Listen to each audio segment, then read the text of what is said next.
Hi, this is David Frayne, the editor of Tools of the Trade. I'm at a job site in Lafayette, California with Jesse Wright of Architectural Molding, and he's going to show us DeWalt's new table saw. Yeah, thanks Dave. Yeah, this is the new table saw system from DeWalt. We've been using it on the job site here for a little over a month. It's been just fantastic, so we've been really enjoying it. Cool. Well, can you show us what it can do? Yeah, let's get it set up.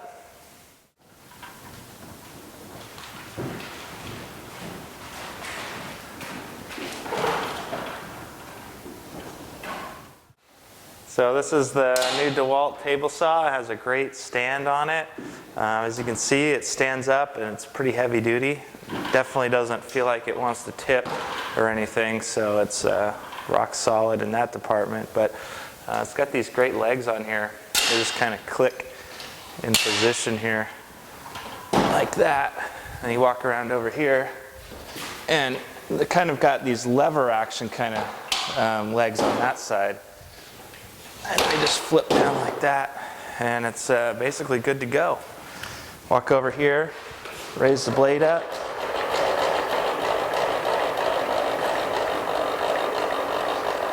So see, you got a riving knife on the back of there. Yeah, so we got a great, actually a real riving knife this time. So makes a great difference on keeping our cuts safer and a lot cleaner. What's really cool though is right here on this lever. Grab this lever, pull it out, you can grab the riving knife out just like this. So you don't have to pop the throat plate out and reach down in there and monkey with anything anymore. No, and pops right back in, real simple. Almost like auto lines up and everything. It's great. Now how about the guard? Say you were going to use the full guard. Yeah, so if it has a cool guard on here, here's the new guard assembly. It's really nice. It has a built-in riving knife, kind of like the old style, but it has this improved dust collection, which is really handy, and as well as these little wings that click up out of the way when you don't want to use them. Installation is really easy too. You just pull the handle here, and this thing just drops right in. Done. Just like that. Then you have a full protection and dust collection. Nice improvement.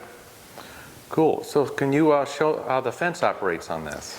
Yeah, so the fence is a new fence as well. It has some neat features. It's similar to the old style. It has a lever on this side. Pull that, and you can grab the fence and move it, and it has the kind of micro rack and pinion adjustment right here on the side. How far out can you move that thing? So in the position it's at right now, I can go up to, looks like 24 5/8. And then it has this auxiliary fence that flips down to kind of give you that support for your outfeed. Isn't there a way to get that further? There is, and that requires a different step.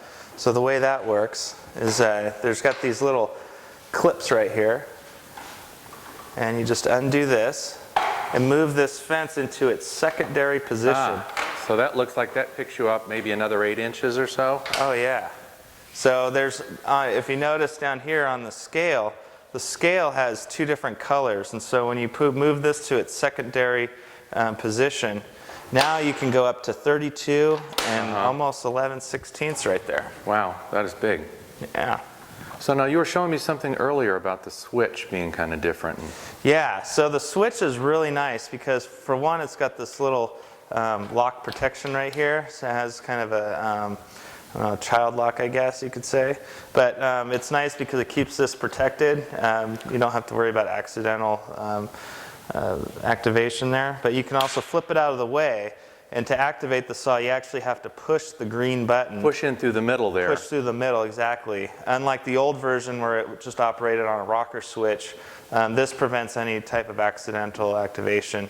And what's that red thing about? So the red thing is a stop. So if you're cutting, you could even use your knee. You could easily turn it off just like that. Or you can just, slap a hand down there, turn it off.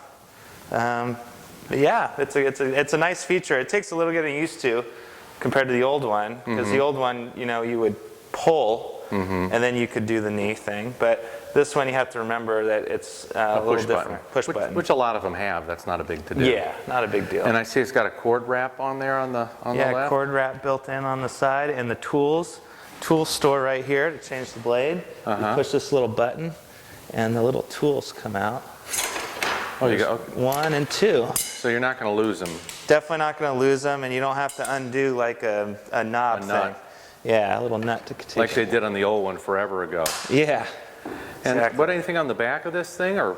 Yeah, on the back, there's good dust port. So like on our job site right now, we have our dust collector, which receives our dust collection. Nice. That's pretty nice. And so that works out well. You could also use an adapter and put your shop vac or vacuum on there. One of the other cool things that is the fully enclosed housing is a lot nicer. You don't have any open areas. There's some fabric up in here that kind of prevents a lot of the dust, and I think it kind of funnels the sawdust instead of letting it have a lot of air flow. So it kind of keeps the dust collection nice. How's the dust collection on this thing in terms of efficiency? I think it's great. The only thing that we're having is a little spit back when we have just the riving knife. When we put this on there, this really collects a lot of it. So I think it's fantastic. I mean, what are the pros and cons of this? Because I know you've used a whole lot of the other saws out there. I'd say the biggest pro, obviously, the rip capacity. Just how solid the saw is compared to the models I prefer are a little smaller just for my needs and portability.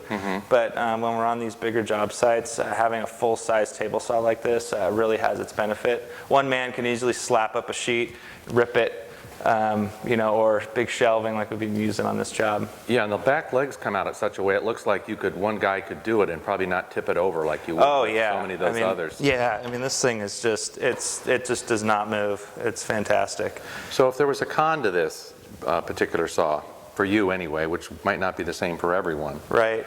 To be honest with you, the only con that I have is still the size. This is a very portable saw, don't get me wrong, but it just, for my needs, and I work out of a Transit Connect, it just doesn't have quite the efficiency to tight pack in the way I need it to.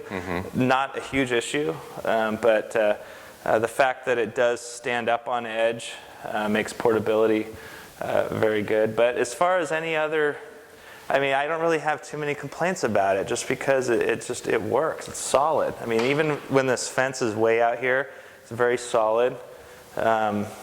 DeWalt has constantly been making great saws like this. The table saws have been fantastic. So hey, can you make a few cuts on this so we can hear it? sure.